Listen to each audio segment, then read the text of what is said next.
Bonjour à tous. Je suis heureux de vous retrouver pour parler d'un sujet qui a conditionné toute notre civilisation. Je veux parler de la Bible. Et aujourd'hui, je parlerai de l'Ancien Testament. L'Ancien Testament, ce n'est autre que la Bible juive. Et en même temps, il forme la première partie, la plus longue d'ailleurs, de la Bible utilisée par les chrétiens. Il a été écrit entièrement en hébreu. Quelques passages en araméen, qui est une langue voisine de l'hébreu. Les livres qui forment l'Ancien Testament sont de trois sortes. Les textes légendaires, les textes historiques et les textes législatifs et religieux. Les plus anciens datent probablement du 8e ou 7e siècle avant l'ère chrétienne. Les plus récents sont du 3e, probablement même 2e siècle avant l'ère chrétienne. Les 5 premiers livres sont attribués à Moïse, mais c'est une fiction. Ils sont en réalité beaucoup plus tardifs qu'à l'époque de Moïse. Alors je vais parler tout d'abord de quelques textes légendaires. Et tout d'abord, la création du monde en 6 jours. Étant donné que les anciens pensaient que le monde avait été créé par Dieu et qu'ils n'avaient absolument aucune idée de l'immensité des temps géologiques, eh bien ils pensaient que Dieu avait suivi la semaine et avait créé le monde en 6 jours, les 6 jours de travail, et s'était reposé le 7e. Pour ce qui est des 6 jours, j'en reparlerai un peu plus tard. On s'étonne aussi de voir que Dieu crée la lumière dès le premier jour et le soleil le 4e jour seulement. Il y aurait donc eu de la lumière alors qu'il n'y avait pas de soleil. Mais c'est parce que les anciens ne faisaient pas la relation directe entre l'existence du soleil et la lumière, étant donné qu'on voit tout de même clair lorsqu'il n'y a pas de soleil, c'est-à-dire lorsque les nuages le couvrent. Disons quelques mots maintenant de la création de l'homme. Dieu crée Adam. Adam, en réalité, est un nom commun en hébreu et signifie simplement homme. Ensuite, Dieu prélève une côte à Adam pour en faire sa femme, sa compagne, Ève. Pourquoi une côte? Eh bien, ce récit est une traduction d'un récit plus ancien en langue sumérienne. Or, en sumérien, le mot ti signifiait à la fois faire vivre et côte. Il y avait donc un jeu de mots qui était perceptible en sumérien et qui est totalement disparu quand le texte a été traduit en hébreu et à peu forte raison lorsque nous le lisons en français.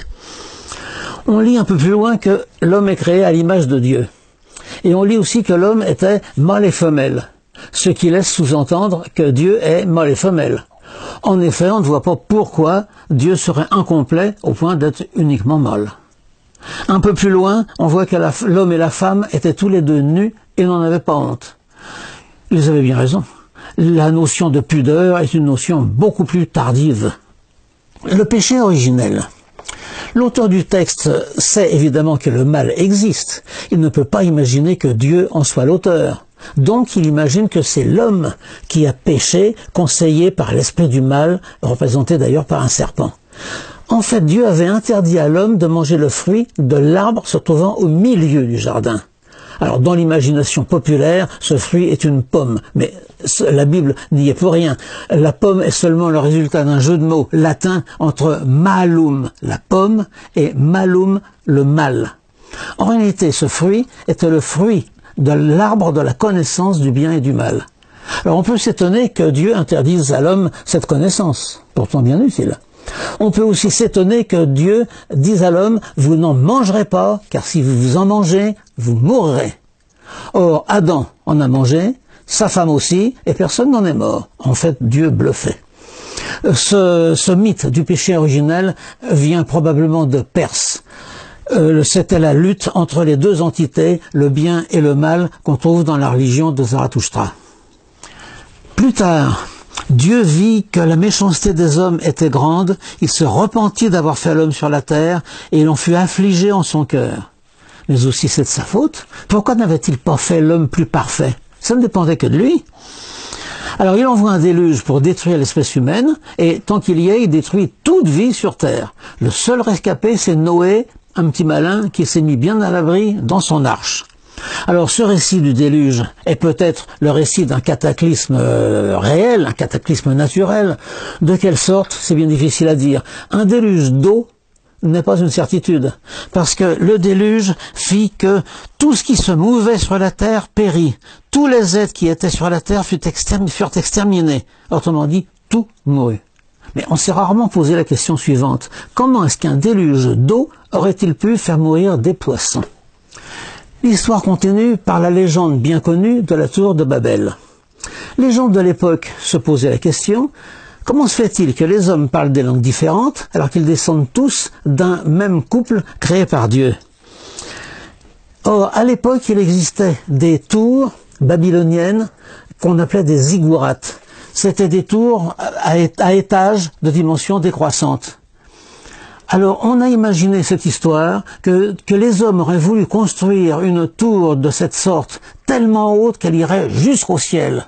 Dieu, bien entendu, pas content de cette concurrence, pour punir les hommes de leur orgueil, aurait tout simplement confondu leur langage pour les empêcher de continuer cette construction.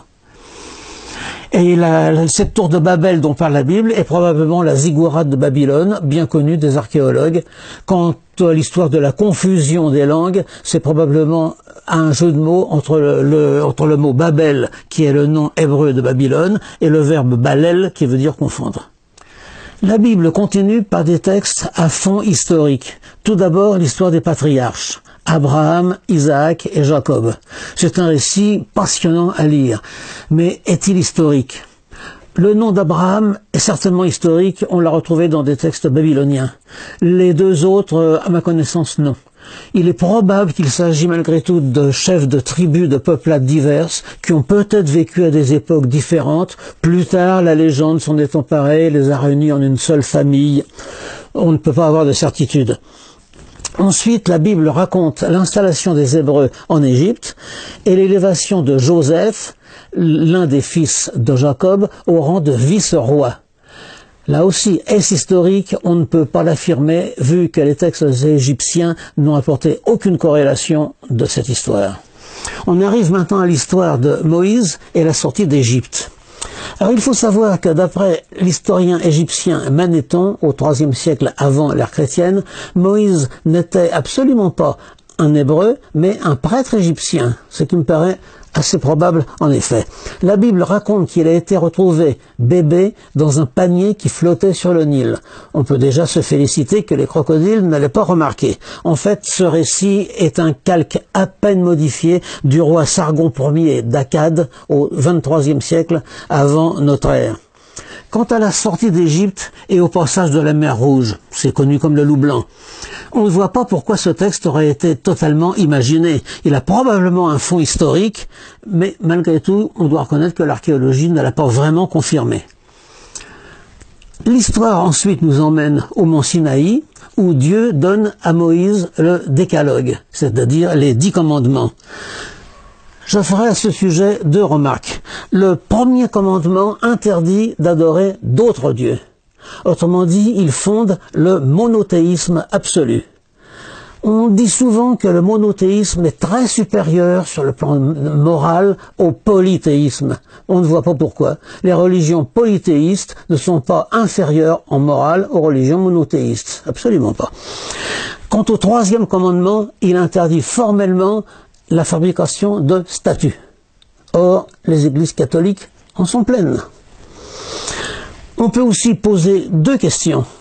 Pourquoi a-t-il fallu 40 ans pour aller du mont Sinaï, dans la presqu'île du Sinaï, jusqu'en Palestine, alors que 2 ou 3 semaines auraient suffi? Deuxième question, pourquoi les Hébreux ont-ils abordé la Palestine par l'est, alors qu'ils venaient du Sinaï, qui est au sud-ouest?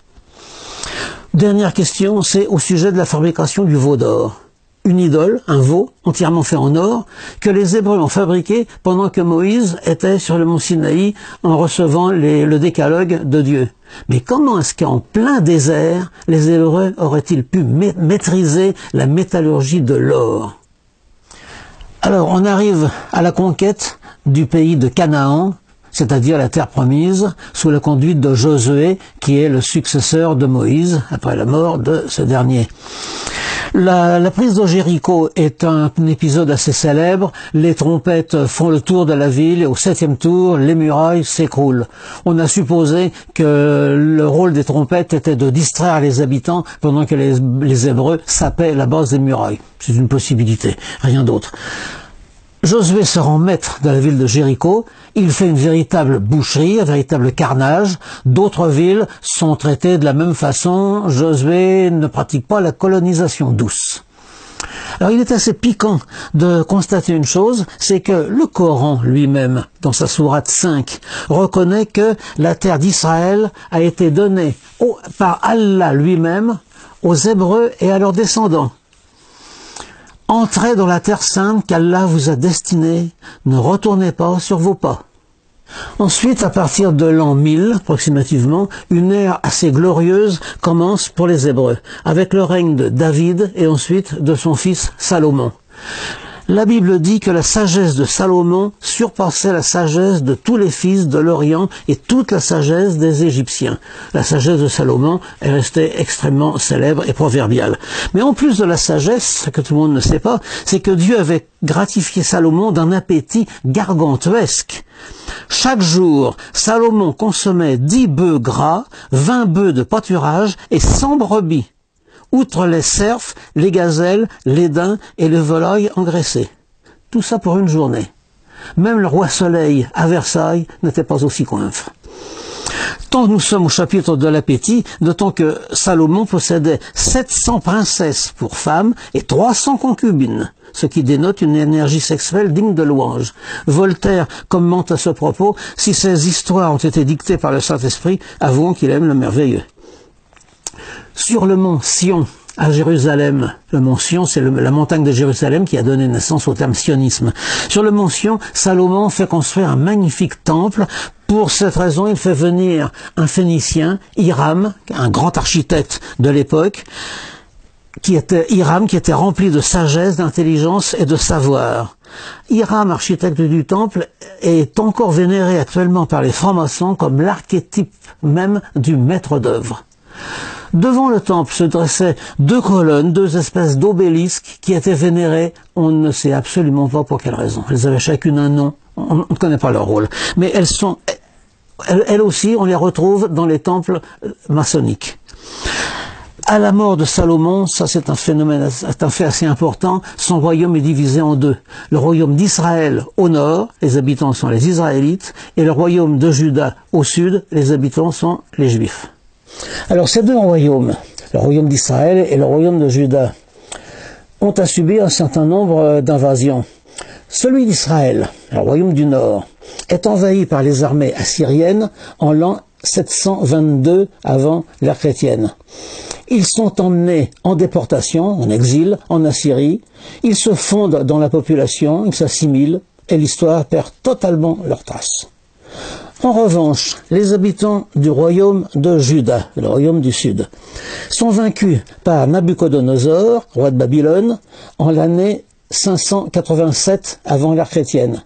Ils sont eux aussi emmenés en déportation à Babylone, mais contrairement à ceux du nord, ils ne s'assimilent pas. Ils conservent leur identité juive, ils ne se fondent pas dans la population, et au bout de 50 ans, ils obtiennent la permission de rentrer dans leur patrie. C'est à ce moment-là qu'ils fondent définitivement la religion juive, la religion israélite, telle que nous la connaissons de nos jours, à très peu de choses près. Maintenant, revenons à la création du monde en 6 jours, suivie d'une journée de repos. Pourquoi cette période de 7 jours ? Il faut savoir que ce récit de la création du monde, ainsi que tous les passages où il est question du repos du samedi obligatoire, sont des passages qui sont tardifs dans la Bible. Ils sont tous postérieurs à la déportation à Babylone. Or, les Hébreux n'étaient pas des astronomes, mais les Babyloniens étaient des maîtres en astronomie à l'époque. Ils connaissaient fort bien les 7 planètes visibles à l'œil nu à l'époque, et ce sont les Babyloniens qui ont institué cette semaine de 7 jours. Les Hébreux, en déportation à Babylone, tout simplement, ont pris connaissance de cette institution de la semaine et ont prêté à Dieu une création du monde en une semaine. Ce retour d'exil en l'année 538 avant l'ère chrétienne est un événement sous-estimé, extrêmement important, pas seulement pour l'histoire du Proche-Orient, mais pour l'histoire de l'humanité entière. Imaginons que les Juifs, en déportation à Babylone, auraient fait comme ceux d'Israël un siècle avant, auraient perdu leur identité, se serait fondu dans la population, se serait en somme assimilé. Donc, pas de religion juive, pas de Messie, pas de Jésus, pas d'évangile, pas de judaïsme, pas de christianisme, pas de pape ni d'évêque, pas d'inquisition, pas de messe, pas de monastère ni de cathédrale, pas de synagogue, pas d'État d'Israël, pas davantage d'islam, pas de Coran, pas de mosquée, pas d'Al-Qaïda, pas de conflit israélo-palestinien. Qui aurait-il à la place de tout cela? La face du monde serait profondément différente de ce qu'elle est. J'en ai donné jusqu'ici qu'un aperçu de ce qu'est l'Ancien Testament. Je l'ai traité plus en détail dans mon livre « La Bible, Histoire, Légende ». Amicoi esperantistoi, la sama libro existas en Esperanta versio, la Biblio, ĉu historio, ĉu legendoj. Gis revido. La prochaine fois, je parlerai du Nouveau Testament. Au revoir.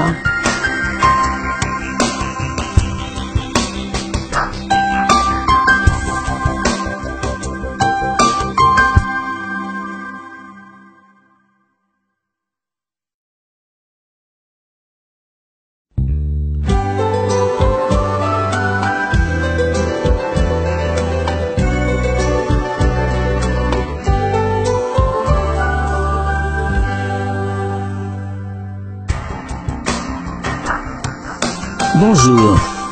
Aujourd'hui, nous allons parler du Nouveau Testament, qui est la deuxième partie de la Bible chrétienne. Il est écrit entièrement en grec, à l'origine.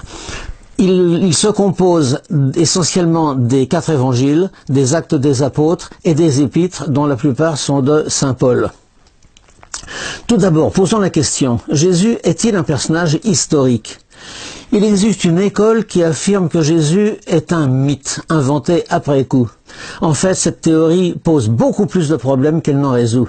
On a peu de témoignages de l'existence historique de Jésus, c'est vrai, on en a tout de même au moins un de Flavius Joseph, l'historien juif, qui parle de Jacques, qui était le frère de Jésus, dit le Christ.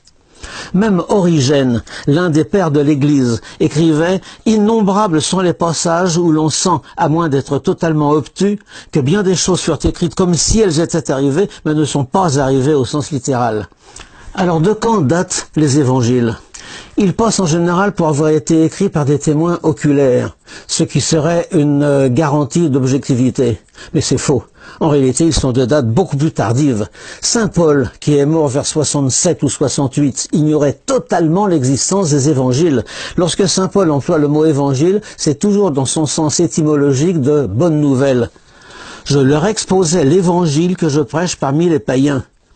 Au 1er siècle, le mot évangile n'a jamais d'autre sens que celui d'un programme de morale, jamais d'un texte.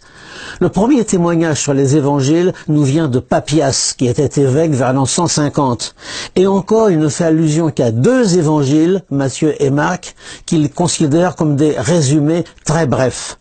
Aucun auteur conformiste n'a jamais pu fournir une preuve de l'existence des évangiles avant l'an 150. Par exemple, il est visible que les auteurs des évangiles ne connaissent ni la Palestine, ni l'hébreu, ni l'araméen. Une anecdote est révélatrice. Un jour, Jésus chasse les démons qui possèdent un homme et les envoie dans un grand troupeau de porcs qui paissaient par là. Mais un troupeau de porcs en plein pays juif est une impossibilité.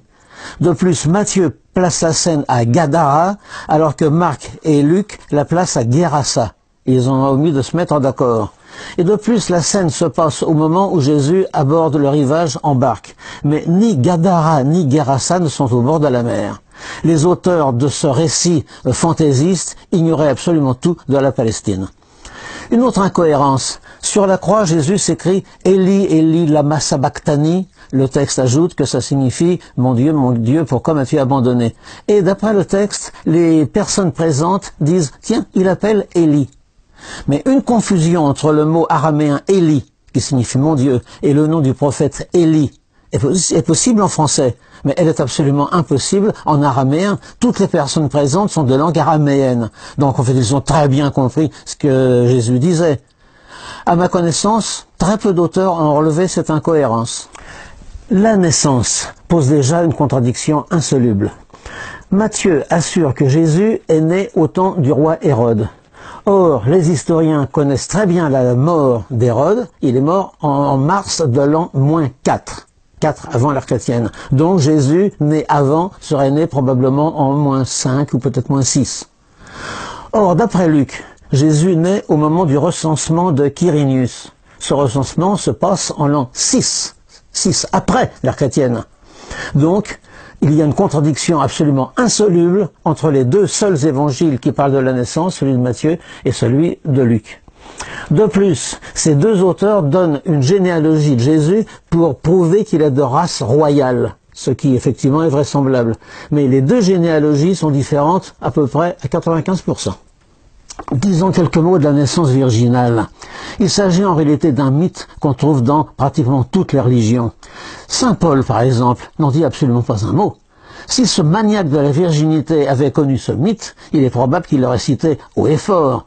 Au contraire, il dit que Dieu a envoyé son fils, né d'une femme, né de la semence de David selon la chair, ce qui exclut toute idée de naissance miraculeuse. Jésus lui-même n'a jamais fait allusion au fait qu'il serait né d'une vierge. Or, dans de nombreuses religions, un prophète naît d'une vierge fécondée par un dieu. Par exemple, en Inde, Krishna est né de la vierge Devaki, fécondée par le dieu Vasudeva. En Perse, la mère de Mitra le conçoit après avoir été fécondée par la semence tombée de la lune. Chez les Grecs, de nombreux héros sont nés d'une vierge fécondée par Zeus. Chez les Latins, Romulus, le fondateur de Rome, est né de Rhea Silvia, fécondée par le dieu Mars.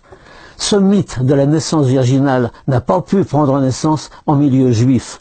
L'idée que Dieu lui-même aurait commis un adultère en fécondant une femme mariée aurait fait hurler le moins croyant des juifs. Maintenant, quelques mots sur le problème des frères et des sœurs de Jésus. Chez les juifs de l'époque, il était infiniment rare qu'une famille se compose d'un enfant unique. Donc que Jésus ait eu des frères et des sœurs paraît infiniment probable. De plus, leur existence est attestée dans de nombreux endroits des évangiles.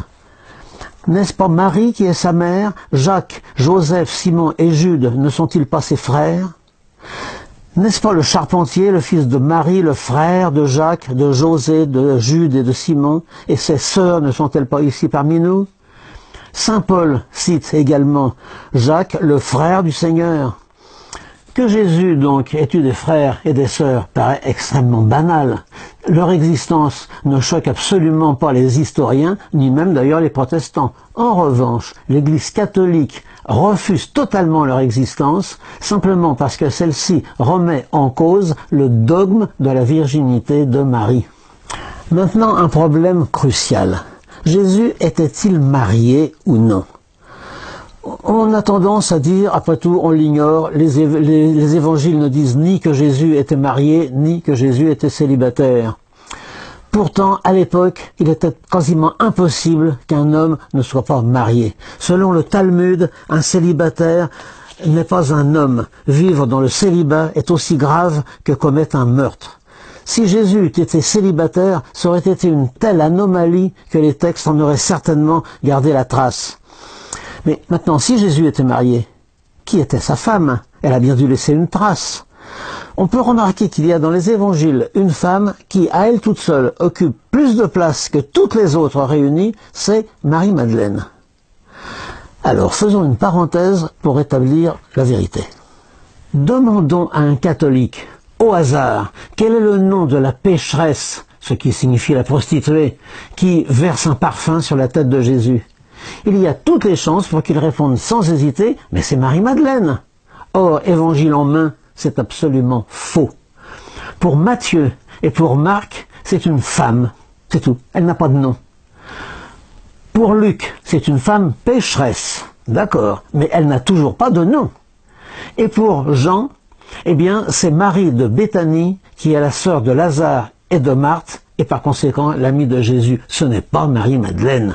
Dans aucun endroit des évangiles, on ne dit que la pécheresse, la prostituée, se nomme Marie-Madeleine.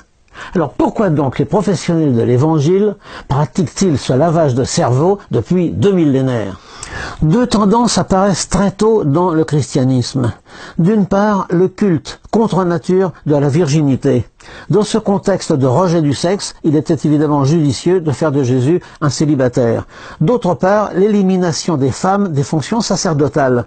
Il fallait alors reléguer au second plan les femmes de l'entourage de Jésus et mettre l'accent sur les hommes, principalement sur Pierre.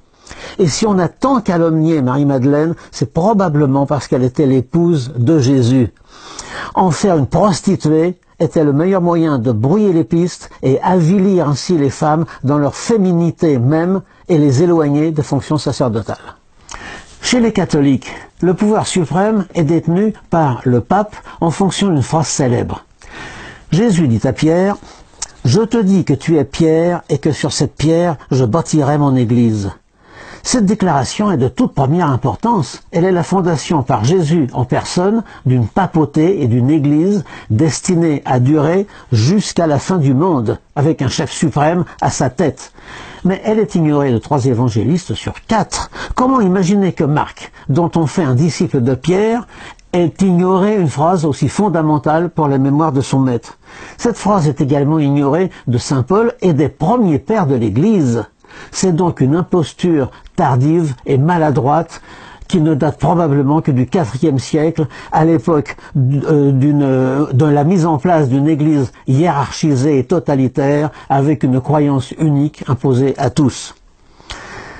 Ajoutons que la présence de Saint Pierre à Rome et sa mort en croix au temps de Néron sont une légende apparue vers le IIIe siècle. La prétendue découverte d'une tombe de Saint-Pierre à Rome à l'époque de Pie XII, dans les années 1950, est une mystification. En revanche, le père Bagatti a découvert en 1953 à Jérusalem une nécropole judéo-chrétienne vieille de près de 2000 ans. Elle contenait une tombe portant l'inscription Simone Bar Yona, c'est-à-dire Simon, fils de Jonas, qui était le véritable nom de Saint-Pierre. La découverte a été soigneusement étouffée et les ossements ont été dispersés pour crime de non-conformité avec le dogme. Quant à l'arrestation et au procès, il faut savoir que la troupe qui arrête Jésus est une armée romaine. C'est une cohorte. Elle comporte à peu près 600 hommes. Elle a donc été ordonnée par Pilate, le pouvoir romain. On ne peut pas admettre qu'une arrestation ordonnée par le pouvoir civil romain amène l'accusé devant un tribunal religieux juif, comme l'Évangile le prétend. D'autant plus que ce tribunal ne pouvait absolument pas siéger pendant la Pâque. Voilà une invraisemblance qui montre que le récit a été forgé assez tardivement et qu'il a été inventé, au fond, pour déculpabiliser les Romains et accuser les Juifs. D'après l'Évangile, le motif, ce serait que Jésus s'est fait le Fils de Dieu. Mais c'est un motif religieux. Le véritable motif, les évangiles nous le rapportent aussi. Pilate demande à Jésus, « Es-tu le roi des Juifs ?» Et Jésus lui répond, « Tu le dis. » Se prétendre roi, alors que la Palestine est une colonie romaine, était un motif suffisant pour mériter la mort. Jésus a bien été condamné par le pouvoir romain parce qu'il affirmait sa royauté sur Israël. Et il en avait le droit, puisqu'il était de race royale.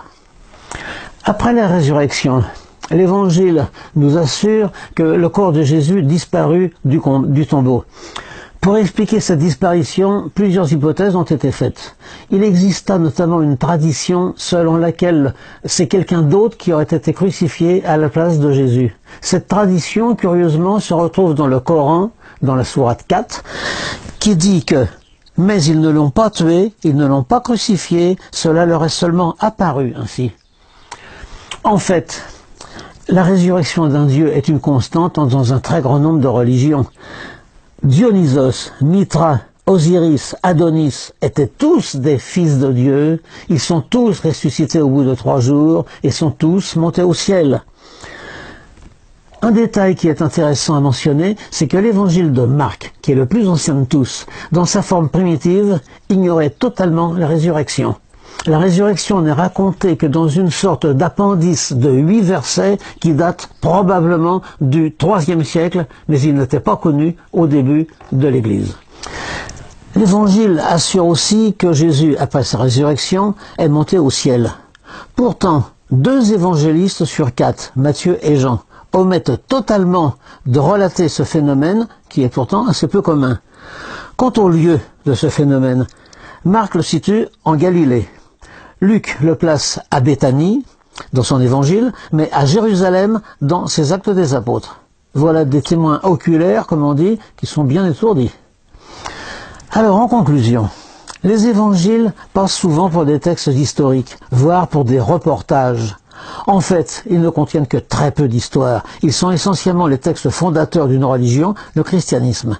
Et cette fondation s'est étalée sur environ 300 ans, puisque c'est seulement en 325, lors du concile de Nicée, que le christianisme s'est constitué à peu près tel que nous le connaissons de nos jours.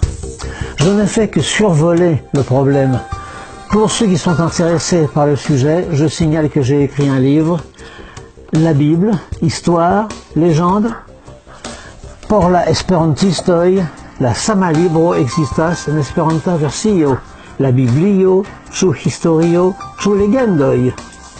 Ĝis revido. Au revoir.